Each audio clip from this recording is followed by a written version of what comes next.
Trump is a deal maker at heart.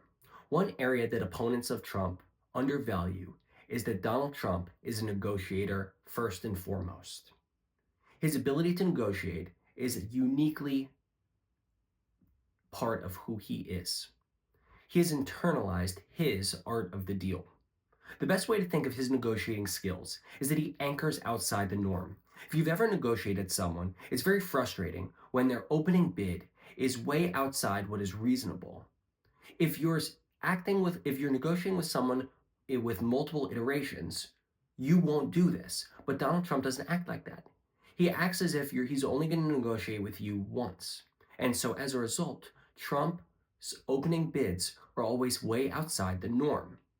Opponents of Trump, myself included, see this as public bluster and the name calling. They see it as acting small and threatening allies.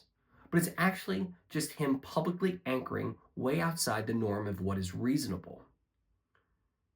And he's able to do this because Trump is uniquely shameless. If Trump has a superpower, it's his shamelessness. Unlike any other politician in recent times, Trump just does not care. Let's take an example of his recent negotiations with Canada and trade policy with Canada. He wants to renegotiate trade policies with Canada. He starts by saying he's going to annex Canada and that Justin Trudeau is going to be the 51st governor of the American state of Canada. It's completely unreasonable. Trudeau actually recently said in an interview that he has been negotiating with Trump before, and he realizes that this is his initial anchoring bid that is outside the norm of reasonability. Then Trump moves to a softer position. He goes from I'm annexing Canada to let's just sit down and solve a new trade negotiation. Other politicians won't do this. They won't set a public red line and then break it. Or if they do such, there's immense public backlash, just as there was immense public backlash against Trump during his first campaign and his first term.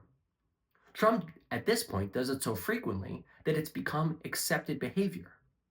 To be clear, the public bluster, smallness, name-calling, threats, it is shameful. It's, in many ways, un-American. It's beneath the office of the president. But Trump is that. That is who he is. And it's his way of getting his stated goals.